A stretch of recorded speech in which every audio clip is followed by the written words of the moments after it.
Well, hello, everyone. Welcome to Red Couch Theology podcast. On the show where I don't know, I had a plan on how I was going to introduce Angela, and now we're talking about how uncomfortable this red couch is, and we're troubleshooting before you came on to the show. So my head is not in the game space, but I'm on the show with Angela Dunn, and she's actually going to host the show, but since she's the first time on the show, I thought, why don't you introduce yourself? Who are you? What you doing here? Oh, well, great. Thanks. So, yeah, I'm Angela Dunn, and I'm one of the co-pastors here with Jessica Rest as well of Connection and Formations. And I get to help people connect and get plugged into our community. And I do that through groups and events and serving and giving. And Jessica and I both get the fun task of creating spaces that feel like coming home, kind of like this Red Couch Theology space. So, and then we're also over formation, and that's beautiful too. So. Which is this show. Right? I mean, it occasionally ventures into the formation space. Sometimes it's like the nonsense department where Alex and I talk about nothing. But I appreciate you coming on and trying to deal with the nonsense podcast that we are. But yeah. Hey. So, but yeah, so it's a strange thing to normally host a show, then invite someone else. Hey, you want to come on the podcast? And by the way, you're hosting. Yeah. Ta-da.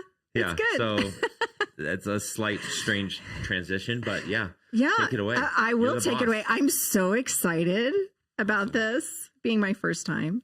Okay, so this past week you preached on surrender and submission, and everybody's favorite topic, especially the word submission. Yeah. And so it was like Ephesians 5 and 6, and you had this powerful idea of basically saying that submission is a power used by the one who submits. Yeah. Will you pontificate on that slightly before I take you into the deep waters? Yeah. Okay, so I'll just pull it up, actually. Why not? Since I've got my little Bible software going on here.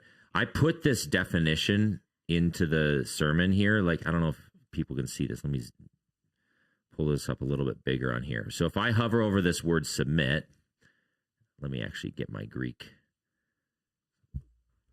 Hold tight, everyone. Do, do, do, do. 5. Scroll down. Zoom in. So it's big enough for everyone to see. So this word submit is this Greek word here. Mm-hmm. And if I hover over it, it's a verb, present middle participle. And if I open up the deeper definition of it here into BDAG, which is like the best, one of the top encyclopedias or dictionaries for New Testament Greek, I find our passage here, which is Ephesians 5. This is tiny for you all. Let me zoom in, and you can see, because just like in English, depending on the context, words take on slightly different flavors. So this is these best Greek scholars that we have out there writing this dictionary, and they think that this is the particular nuance of this word in this context. A submission in the sense of a voluntary yielding in love. And so then I did a word study through the entire New Testament on this word submit, and I concluded that you can't force anyone to submit. It doesn't exist. Yeah.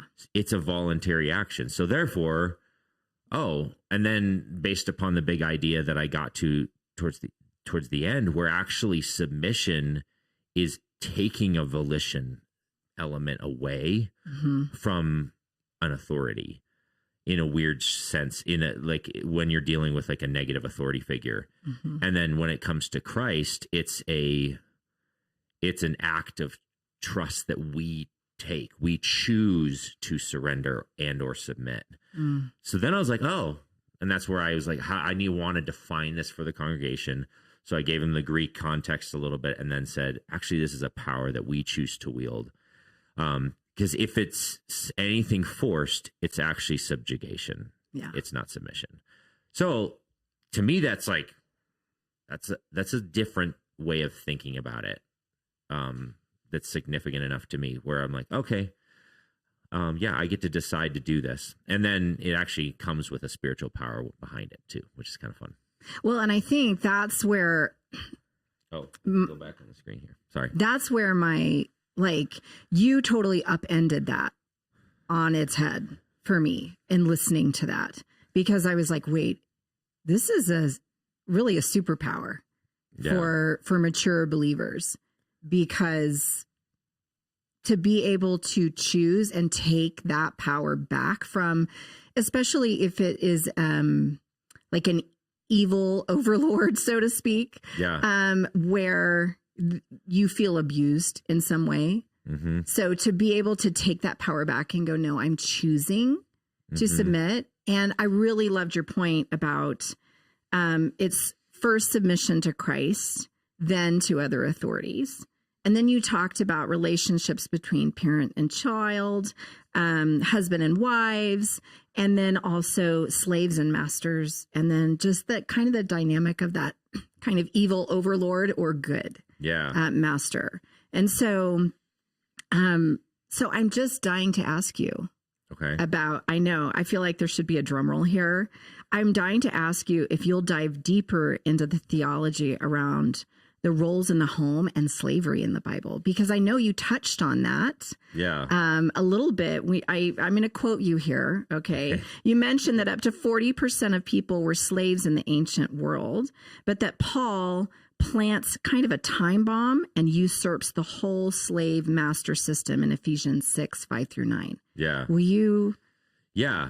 Yeah. So like early on in the message, I said that there was like landmines everywhere. Yeah. Well, these are the landmines and you're asking me to step on them.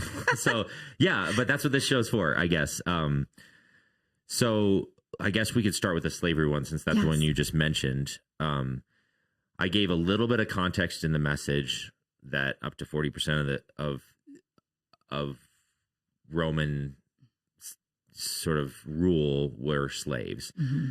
So it was sort of an opt-in model. Like if you just financially couldn't make ends meet or whatever, you would sell yourself into slavery. Okay. So again, it's a little bit of a more volitional thing. Mm-hmm. Now, the reason I don't want to like, therefore it's not a big deal. It was still pretty horrific, because once you did that, you lost the right to vote. You lost the right to do anything. You chose to be subhuman almost. Oh, wow. So it's still a pretty bad, like, it's not like a recipe for human thriving. Right. But, and the one you sold yourself to had 100% authority of you. So as you can imagine, broken world, broken, bad people, if they had slaves, they could take advantage of them completely. Oh. They could murder them at the drop of a hat if they wanted to, because they were angry about them. So like, it's still pretty horrific. Yeah. But not quite the same in as far as like you opted into this, and it was a little bit more seen as like an investment. So there were really bad slave owners who would do those things, but the majority of slaves, like they chose who they were selling themselves to strategically, thinking like they may even like, hey, like, you're a slave to this person. How's that going for you? And like do a little bit of market research before they sell themselves over. And then they find out, okay, no, it's not a super overly toxic situation. And then they would get a wage. They might get paid. And that part of it is they would then pay off their debt and then stop being a slave. Oh, so they could, once they paid their debt, they could leave. Yeah. And so I can't remember the term off the top of my head. When I was doing the research, I came across the phrase that they would use, where that shows up in a lot of ancient Roman literature, where they talked about they were working towards this freedom state. Mm-hmm. And it was part of the conversation all over the place, because like, how's it going with you working yourself out of debt? So for us, it might be like, how's it working for you paying off your house? Or for us, it might be, how's the American dream going? So the American dream for an ancient Roman slave is that you get to actually work yourself out of the debt and you become a free citizen of Rome. Wow. So very, very different than what we think of. So that solves part of the problem when it comes to why does Paul not condemn slavery directly in this passage. It's part of the economic infrastructure. It was voluntary in one sense. So that takes a little bit of the edges off of the concept of slavery for us, maybe, but it doesn't solve the problem completely, because we want, given the culture that we live in, we want to be able to say, Paul, just like this was a great chance for you to just say, this is evil, you shouldn't do it anymore. And he doesn't do that. Yeah. But what he does instead, if we look down here at this passage to get to the second part of your question, which is what he does is he tells the slaves to obey their earthly masters with respect. And essentially, again, that submit word earlier on takes some weight into this. He says, do it from a sincere heart as if you're obeying to Christ. Again, this is a slave getting to take back the autonomy of choice. I choose to submit, and I choose to be an exceptional slave in this context. Because ultimately I'm being obedient to Christ, not to my master. I don't obey my master. I obey Jesus, and I express that by being an exceptional slave. That's a different way of thinking about it. And I know that my ultimate master, who is Christ, even if my earthly master takes my life, my ultimate master has my soul secure. Yeah. So it's like, it brings a dignity to this moment. So there's one little deposit of this time bomb of like this taking back of power, of autonomy, of dignity.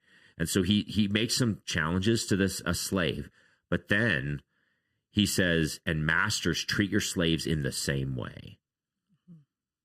Like, surrender to them. So he doesn't say slavery is evil, you shouldn't do it ever again. Right. But what he says is he raises the bar of we are all on equal playing field as surrendered and submitted completely to Jesus Christ. And then as theologians and followers of Jesus meditate on a scripture like this throughout the rest of history, over time you get to like William Wilberforce, who's meditating and saturating in this text, and he's like, oh, but like, the implications of this is slavery is bad, and we're all on the equal playing field. And then because of the economic systems, he's able to start lobbying, and it's in an era where they can maybe tip the scales to actually outlaw slavery. Yeah. So that's what I mean by time bomb. It's texts like this that just work its way into the body of Christ as generations go by. And as that sort of flower blossoms, eventually it becomes intolerable to allow slavery anymore. Oh, which is pretty cool. That's amazing. That's amazing. Well, so I'm dying to also ask, like, when you talk about roles in the home, is that, are you separating that out from slavery, or is that within the same context? Oh, yeah. So that's a good question. Like in the ancient world, in first century Judaism and Rome, oh man, yeah, like wives would have been treated maybe a slight notch above a slave, but not much. Yeah, pretty similarly. Yeah. Which is like, we can't fathom that world in our context. But yeah, so is similar kind of a thing there, maybe. And so this invitation for wives to submit to their husbands, that they're like, yeah, duh, that's how it works here. You're stating the obvious. Yeah. But the same mechanism is at play in the sense that Paul, because of the work of Jesus, is offering a wife in first century Rome, is offering the wife a new person to submit to, which is himself. Yeah. And then so like the byproduct of that might express itself in her marriage. but you no longer submit to your husband, hard stop. You submit to Jesus and then express that in your submission in all things to your husband, which gives her some dignity back, which gives her these kinds of things back. And then same thing with husbands, like, he just blows them out of the water. Like he doesn't pull any punches. Like we think that there's like, I love your wife. Duh. Obviously that this is a better way of doing marriage. In that context, like he's really heavy handed with the husband here. Yeah. Like give your life for her, make her holy, cleansing her, so you create in the way that you love her, you're going to create a wife that is more radiant and brilliant and beautiful and all these things by just like Christ does with the church. And so he just raises the bar through the stratosphere for husbands in a first century context. Yeah. And then we read a passage like this and we're like, ew, it's icky. It's talking about surrender and submission. And we're like, it's just so foreign to us that we don't realize it's almost doing the opposite than what we think it's doing here. It's not putting women in their place and giving power to husbands. It's the quite opposite. It's actually leveling the playing field under Christ. So it's more of a mutuality under Christ. Yes.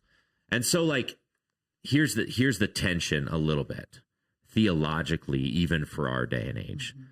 There are many people who believe that, that this is still a hierarchy that should function in the home.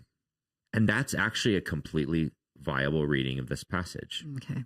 So it may mean today, wives submit to your husbands as to the Lord.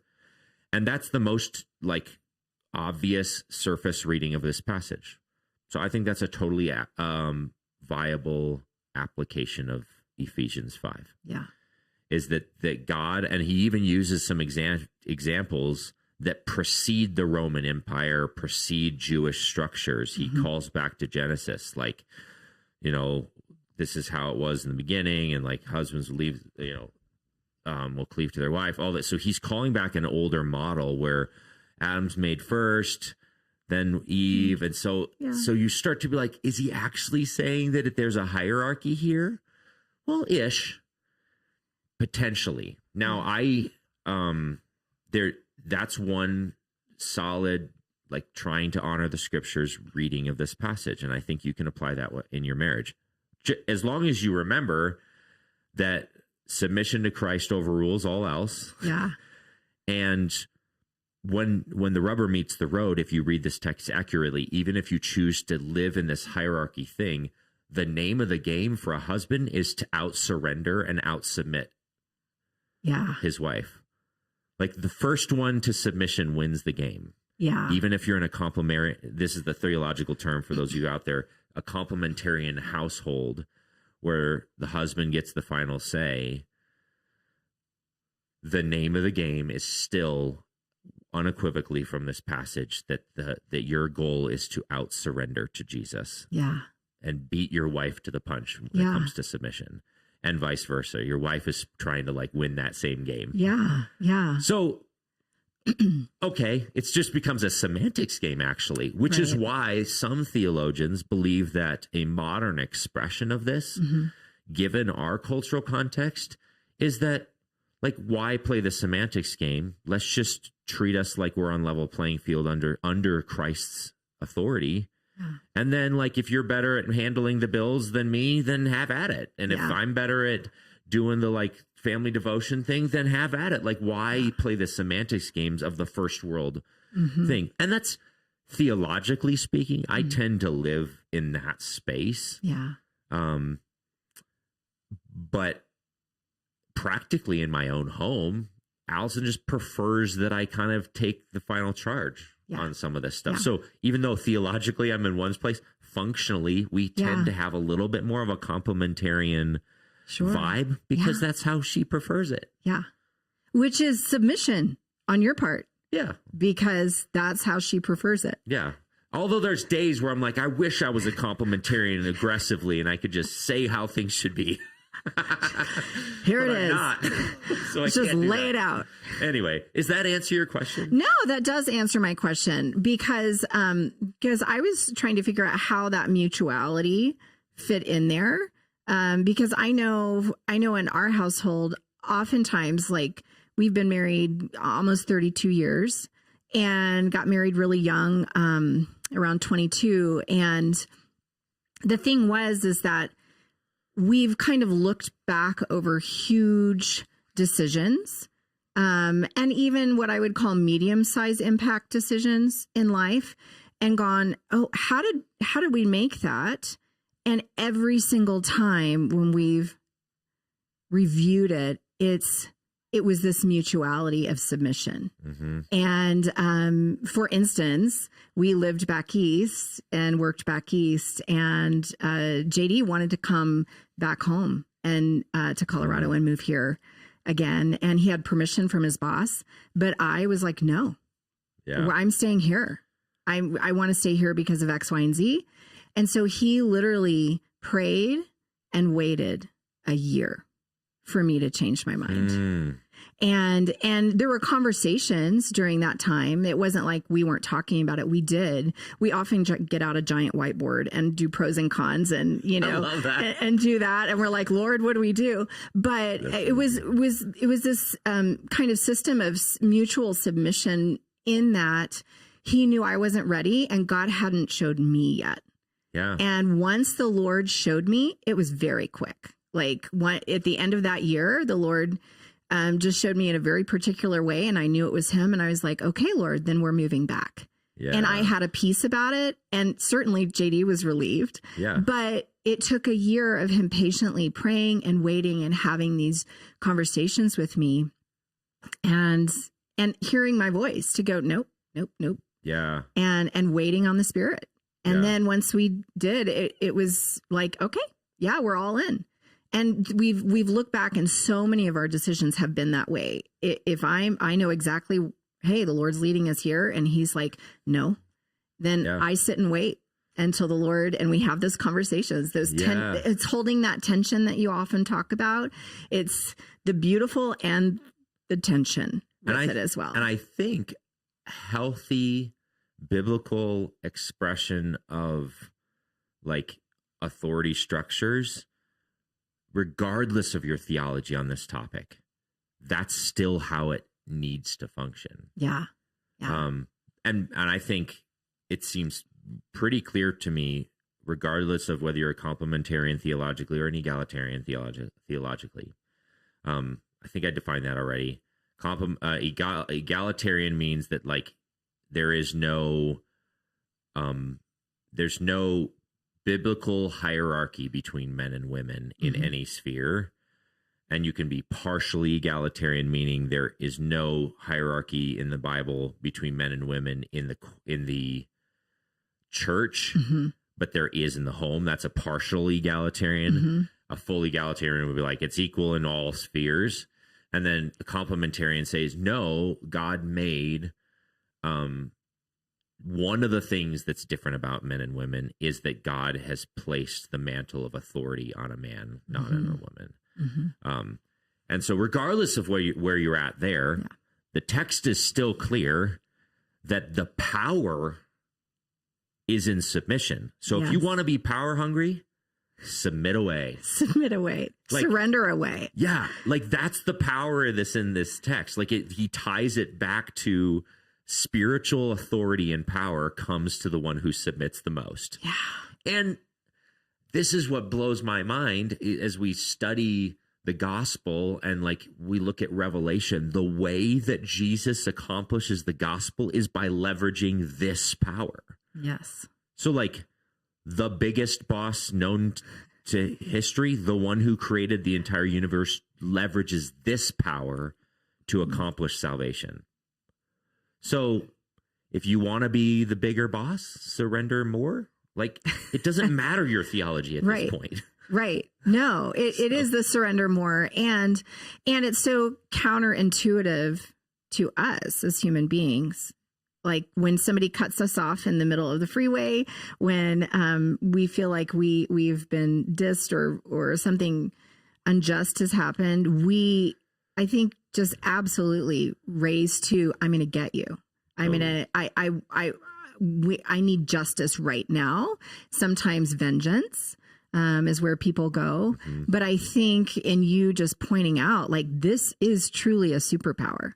Mm-hmm. It's a superpower because it's counterintuitive. It requires the Spirit of God, mm-hmm. I believe, to enable you to even walk it out. But then on top of it, to be able to, like you said, like, you want to be the big boss, submit, surrender, surrender. Yeah. It's very counterintuitive. And I think the reason why it works, so it's not just a high and lofty idea that Jesus deposits into human history. It says, like, you guys should try and do this. It actually works very pragmatically if you think about it when it comes to authority. So let's just imagine the worst possible authoritarian figure, mm-hmm. Like we read about in the book of Revelation, when we're in the series of Revelation. You see this dragon figure. In these passages about the dragon, when it talks about Jesus defeating the dragon, he's actually consumed by the dragon. And that when you boil it down, an authoritarian figure, the last weapon they have to use is fear and death. Oh, yeah. That's a good point. Can threaten you verbally, but when it comes down to it, the fear of being abused and then ultimately killed is the only weapon they have to play. And so if you're like, I'm living eternally because of the gospel, and my authority is Jesus, and I stand my ground, it's what allows movements like Dr. Martin Luther King's like shift of the entire system here in America through nonviolent resistance. Yes. They, in the face of death and abuse, they just chose to stand their ground. It's a power that undid a whole cultural movement. And it's a power that God uses to undo the power of death, undo Satan's authority in the world. So it is a powerful weapon. And Satan's like, I'm going to kill you. And you're like, fine. And he's like, that's my last game. That's the last thing I had to offer to threaten you with. It's a pretty cool thing. Well, so I'm curious, have you always felt that way as far as personally? Like, I don't fear death. Like, once you met Christ, were you like, I don't fear death, I don't fear these things, so yeah. No. Like, what's been your progression? That's a great question.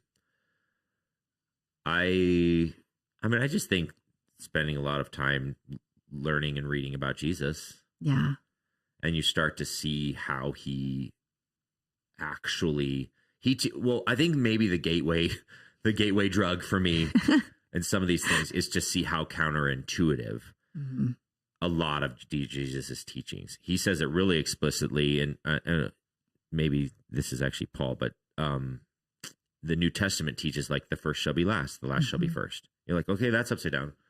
And then you start to see that kind of like upside down mechanism all over the place. You start to realize, like, in ancient Judaism, the firstborn son gets all the power. And then God's like, I'm not playing that game anymore. Secondborn. And you're like, what's he trying to tell me? Right. He's like, I pick the down and outs. I pick the secondborn. The whole story of David and Saul. Saul is the epitome of the ideal leader. He's taller than everyone. He's stronger than everyone. Good looking. He's good looking. Like, obviously, he should be the boss of everyone. And God's like, see how that goes. And he's like hiding behind boxes, and he's scared of Goliath, and he's got all this like emotional trauma. And they're like, this is not growing well. And then the crowning of David, all these brothers, big, strong, tall brothers. And God's like, where's the runt? Right. I pick him. Right. And so over and over and again, you just start to see it. And then as you live in the scriptures and see God doing this same technique over and over again of choosing the weaker, choosing the surrendered, choosing the little, telling us that the child is the greatest in the kingdom of God, on and on and on. And eventually you're like, oh, I mean, I'm 41 years into it, and I feel like maybe over the last 3 years, I'm starting to like finally catch on. I love it. That there's this different way of doing this. Yes. Does that make any sense? No, it totally does. It totally does. Yeah. I love that. Well, so I also would like to ask, how has submission become a spiritual practice in your own life? Like, how have you made that a spiritual practice? Because I know that's one of the things you challenged us on as a congregation. I think for me, I didn't realize I was getting this lesson, but for me, it started in high school when I was first starting to lead worship. I was just learning guitar, and there was no one else in my little youth group that played guitar. So I started like playing a few songs for our youth group, and then that started to snowball, and I started building a team around it. And the main worship pastor for Big Church, he actually, I don't know why he did this, but just maybe a heart for developing leaders.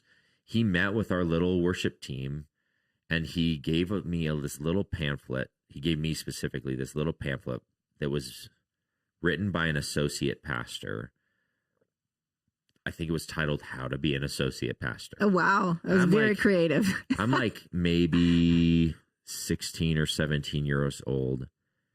And I don't remember much from that pamphlet, but I do remember this overarching concept that the mission of an associate pastor, or anyone who's not the boss, is to learn the vision of the leader so well that you can articulate it as good or better than they can. Wow.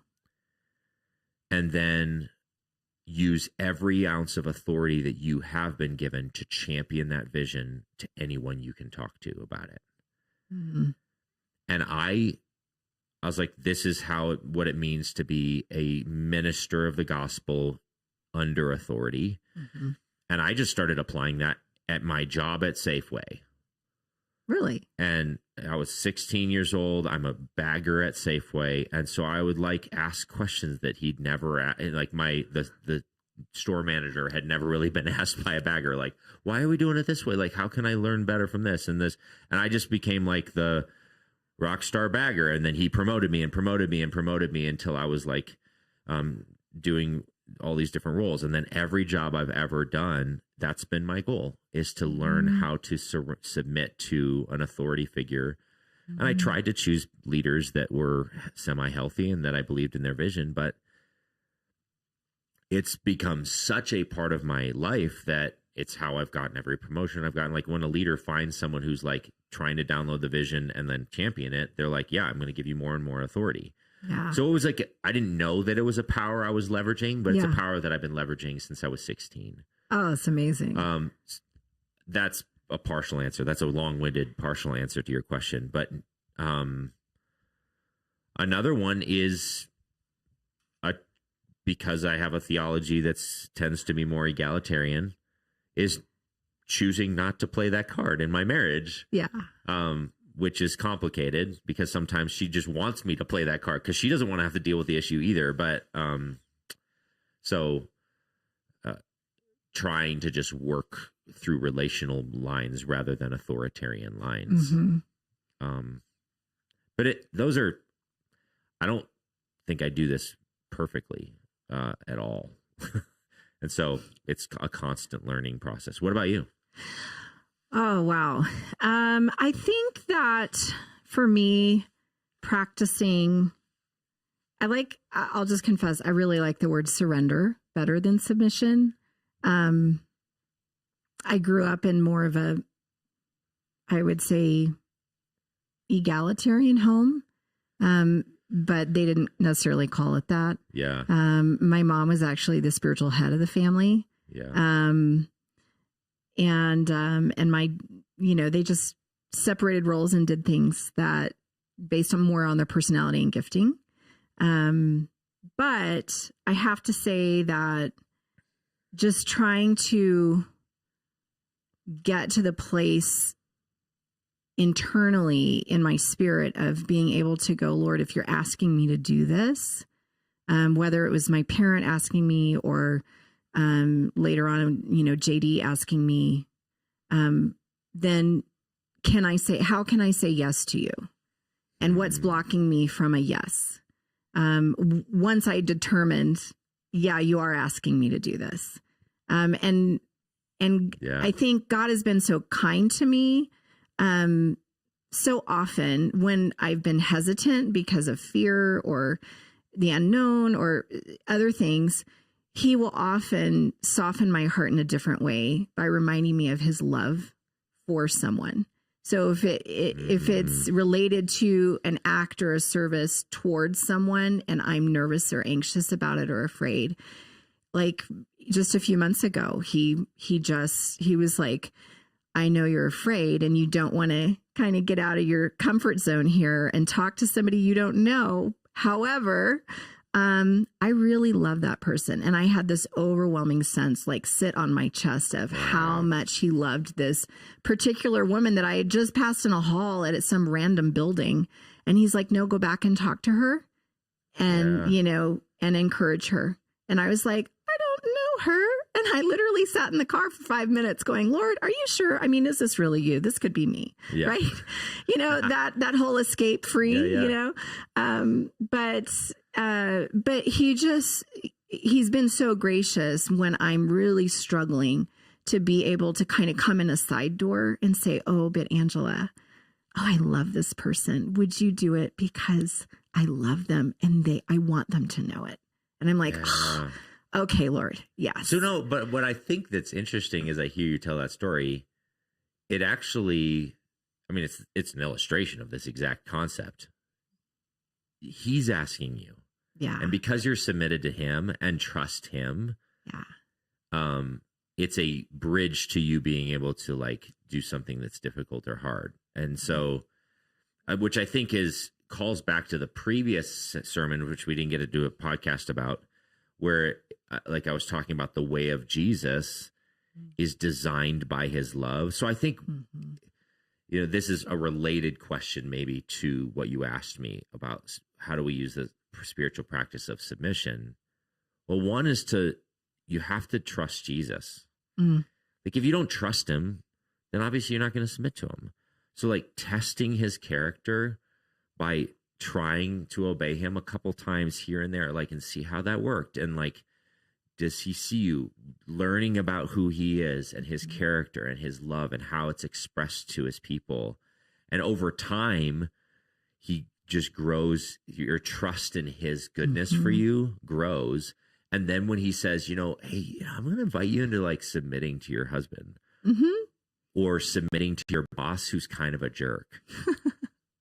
You're like, really? But he's so good to me. And he's shown his love to me so many times, time and time and time again. And he did it so much to the point that he died on the cross for me. Okay, I'm willing to submit. I think that's a prerequisite. Yes. Trusting the love of Jesus and the love of God in your life is a prerequisite to surrendering to something else or submitting to or obeying him in another area of our life. Yeah, I absolutely agree. I really, I've been a performer most of my life, as you know, and being a performer, it requires, at least in the music industry, a lot of leanings toward perfectionism. Yeah. Like when you get out and you're singing in an opera, you really can't mess up. So not at the level that you were doing. Yeah, not at that level. Yeah. And although I have made up a few Italian words before. So anyway, but I think from my early childhood, I really had this sense, and even my teenage years when I started singing, I had this sense that I needed to really show God that I loved him and prove it. And by being super obedient and by following a lot of rules. And it was pretty legalistic. But I think, there was some beautiful growth in there too. However, when I moved here to Colorado, I met this amazing friend who's still an amazing friend today. And she had this different view of God's love. Mine was more of that authoritarian type and kind of more out of punishment, whether you performed or didn't perform well. Yeah. My parents weren't like that, but somehow I just picked it up. But her family came from more of oh no, God's good and he loves us and other people so much. And she gave me this phrase one day. She said, Angela, God's heart for you is good. His heart for you is good. And that really upended my world because I knew he loved me, but it was that old adage of I knew he loved me, but did he like me? Totally. So, and that really revolutionized my thinking. And from there, he just kept inviting me in more and more to his love. And, oh yeah, I like you too. And you don't have to be that's why I came, is so you don't have to be punished, And so, anyway. Yeah. Yeah. And once you trust that love, then I think he earns the right to ask some hard things of us, also for our good. But some of the things that the way of Jesus invites us into are scary. And our whole world is shouting at us, that's a dangerous thing to do, like submitting to a bad authority, which this text is actually fairly lightweight in that category. Yes. You're hoping that both of this husband and this wife in this first century context are following Jesus. They're part of the church. The master and the slave are part of this church that he's writing this letter to. So hopefully they're being nice to each other. But the other passages I read from Peter, where he's submit to Rome and submit to a bad master who's really evil. That was hard. Oh, really? And then the only way you get to obeying a very difficult ask like that is to trust the love of Jesus enough to say, yes, I will surrender even this. And so I don't want to beat around the bush. Some of the asks the Bible gives us are terrifying and counterintuitive, and our bodies and our minds just start shouting at us, no, danger, danger, danger. This is not the way to go. And the only way to heal that is to really increase your understanding, your heart, or your meditation on the love of God. Yeah. So that's beautiful. Yeah. Wow. Yeah. So there, we stepped on some landmines. Is there anything else? Any other landmines that you want me to step on? I don't think necessarily landmines, but I would love to ask you how, has there been a time when God has asked you to surrender something or submit that you had to really wrestle it out? Or was it nope, I just going to do it? So many. I'm trying to think of a good, useful story. So I think, all right, I think this will be useful. This is, so part of it is in my marriage. Yeah. So, and hang with me because this sounds strange, but surrendering my marriage and that it would be good or not good or whatever.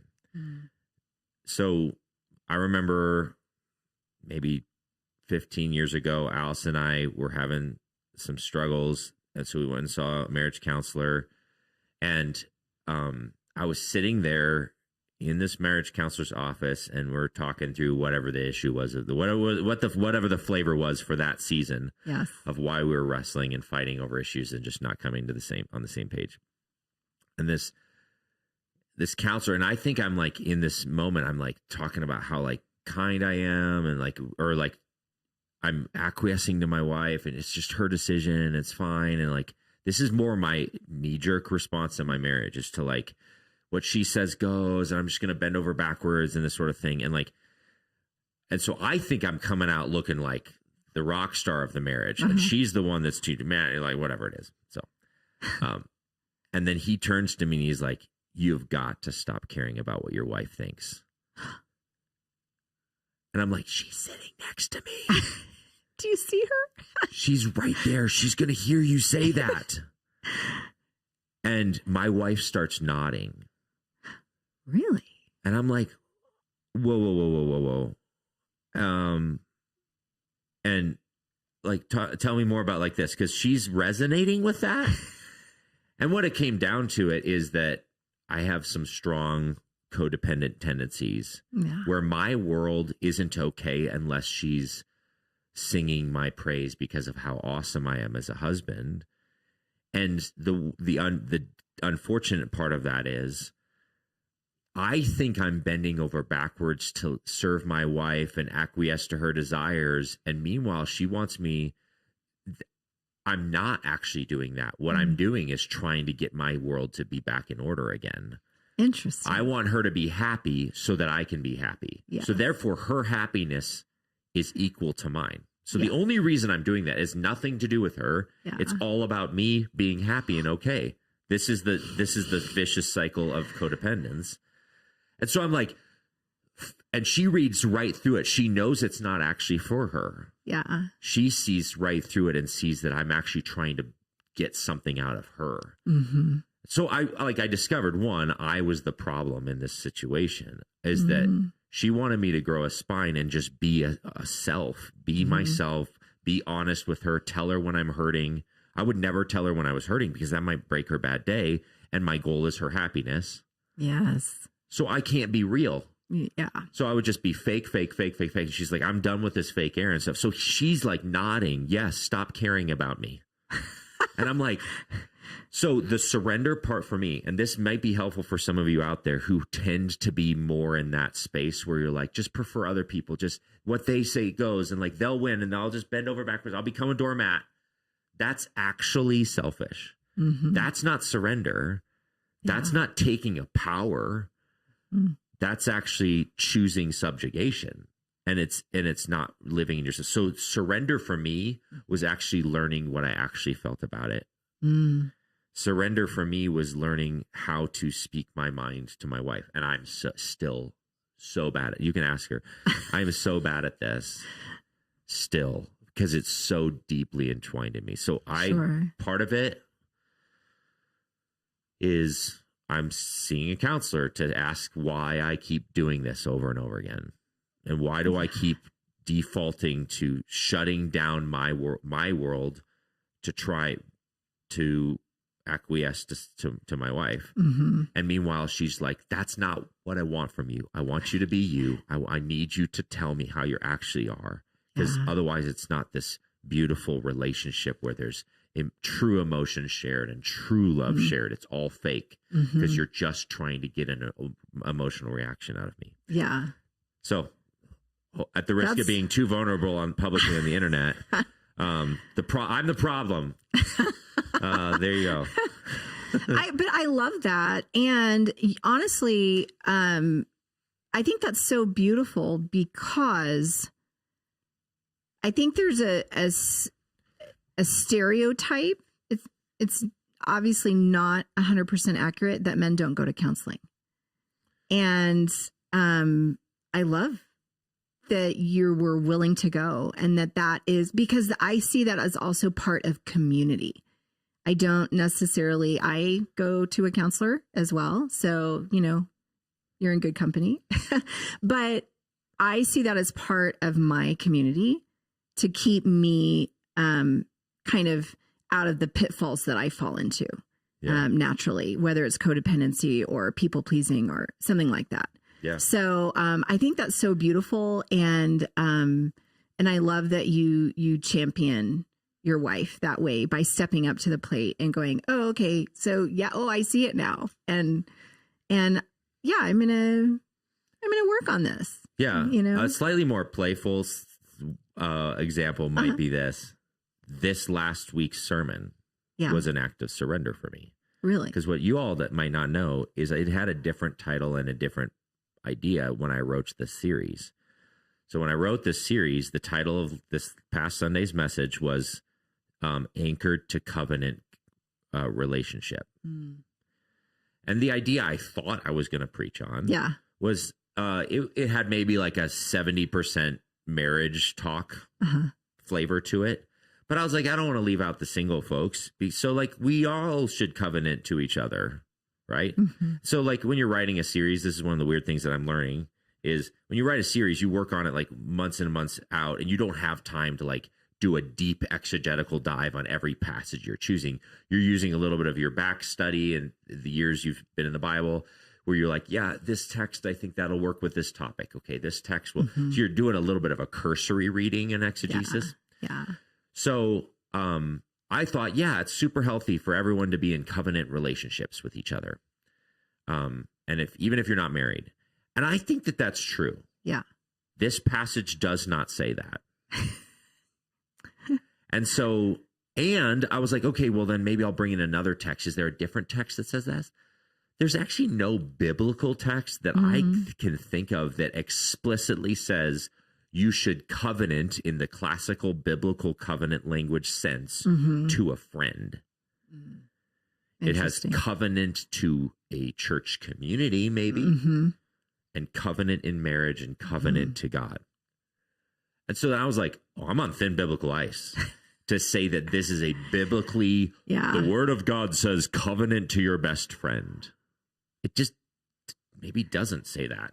Yeah. I think it might be wise. It might be healthy for you to do that. Like maybe some wisdom and prudence might suggest that that might be good. But I was like, I don't think I can stand in a pulpit and speak as if this is the word of God. Yeah. So then I'm like, shoot, what am I going to actually teach? So I had to then backpedal and say, okay, step one, what does this passage teach?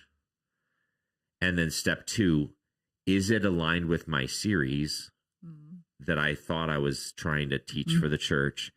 And I concluded, yes, it's still an anchoring idea to submit. So I changed the title from anchored to covenant relationships to anchored in submission. And I think that that's absolutely what this text is teaching. Yeah. But I had to surrender my entire agenda. I had a whole description. I had a rough draft of a big idea. I had all this stuff. So I had to submit to the scriptures because I don't think that the Bible was teaching what I wanted it to teach. Yeah. You couldn't just keep all your hard work. By the way, that happens so much when I'm preaching. That's so encouraging to hear. I will go a month in. I was like, this is what I think I'm going to talk about. And then I start doing exegesis and I'm like, I don't know what I'm talking about. And I submit to the text. Oh, I love that. That's amazing though. Yeah. Submission and surrender. Yes. It's so fun. Indeed. Well, we're almost out of time. I don't know if there's any final questions that you want, but if you have one more minute. Yeah. Oh, this is awesome. Okay, so briefly, when you have, let's say the Lord's asked you to surrender something, has there ever been a time that he's asked you to surrender something and the road he's taken you down has made you feel hemmed in or small, although you are very tall, hemmed in or small, and it feels like more of a dying process than a submission process, although I would say that part of submission is dying to yourself. Yeah. But I think what I'm getting after is the invitation to surrender from the Lord leads you through this dying to self process that actually feels hemmed in. But in the end, once you've come through it, you find that he's actually expanded your borders or expanded or brought healing or brought you out of bondage in some way. Yeah. That's a great question. I mean, I do think I partially gave an example of that in like my work situations where I would like try to submit my best to my bosses. Yes. And then they just keep on promoting me in different ways. Yes. Like I didn't actually go into it thinking that this is a great mechanism for getting promotions, but it is. It's Not a at pretty 16. good mechanism. Yeah. As the years went by, I was like, oh, like, yeah, like I keep rising the ranks, for lack of a better term, because bosses really are big fans of employees who are obsessed with their vision. Yes. Yes. Like, oh, yeah. Okay. And submitted to their vision. They're like, yeah, I'll just this guy uses my language. He knows it. He champions it everywhere in the organization. Give him more authority. Give him. And so that's one example. Have you ever felt, though, when God asked you to submit, that you felt like you were being crushed? Oh, yeah. Where it didn't lead to promotions and you felt like you were getting hemmed in and boundaried and bound up. And in the end, it led, like the Lord allowing that to happen and inviting you into that space led you to freedom. Yes. Let's see. I'm trying to think. Some of these stories, I'm like, okay, would they be okay with me telling that story? Would they be telling me? I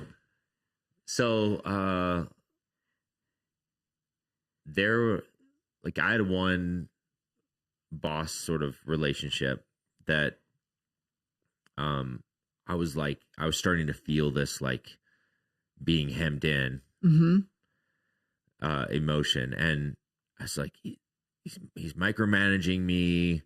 He's like nitpicking every little detail that I do, and I'm like, it was because of the story I told you before, it was the first time I'd ever encountered someone who just didn't think I walked on water. Wow. Which is also a strong motivator when you're a young leader and you're just like, every boss says that you're the best ever. Your best thing since sliced bread is Aaron. And so I couldn't handle the critique. I didn't have frameworks for not being the biggest, fastest, hardest working employee in the room. And so I was just feeling like, I gotta resign. I gotta quit this job because they're so mean and overlord and all this stuff. And so, I did feel like my world was shrinking in, and I wrestled with this for months and months and months. And at one point I was meeting with a close friend and venting about the situation. He's like, yeah, well, tell me more about the specific situation. And then he just in the kindest way made this statement that like opened my eyes to a reality, where he said, oh, so what I hear you saying is like, you're just not a fan of this guy leading you. Oh. And so, like you could resign, or you could choose to be led. So one of my biggest problems actually behind my smoke screening of like micromanager was he was smarter than me. And it was, I hadn't considered that as an option for my boss to be smarter than me. Because again, all these other bosses, not that they weren't smarter than me, I just worked hard enough that they never had to correct me, or they never whatever. So I encountered someone who thought faster than I did, was more strategic than I was, more experienced than I had, and was offering some tips and tricks on how to get better. Never found this before this state. And so he's like, like you could just choose to go, so option one, you could go find a job where your boss is less competent so that you can be the biggest, baddest one in the room. Or you could choose to submit to his leadership and become better because you have a leader who's leading you. Wow. And I was like, oh gosh. I guess I can't leave now. And so then I was like, oh, it's just like actually my arrogance and my pride that I'm running into. It's not his leadership. So then I chose to surrender to his leadership and see it as a gift to me as a young leader who didn't know as much as he did, who wasn't as smart as he was. And then suddenly the same sort of thing happened. Then I went from going into this cage of surrender to like, oh, this is opportunity and growth. And sure enough, I started approaching the relationship differently. And I was like, oh, he's like super nice the way he delivers his critiques. He's not as mean as I thought he was. It was all in my head. And then I started to then grow and get better and learn these things and on and on. So there you go. I love it. Thanks for sharing that last story. Yeah. I think that's encouraging for everybody, right? It's awesome. All right. Well, thank you all for tuning in. Thanks. And thanks for forcing me to step on the landmines. Hopefully it's not too scary for most of the folks out there. But if you have questions, you can turn them in at redcouchtheology.com. And I don't know. I'm not good at the actual podcast. You said like, subscribe. Do the things. Give us the stars. Yes. All the things. Is that what you do? Stars? Is that podcast? I think that's Google, but don't know how to be a podcaster. All right. See you later. Goodbye, everyone.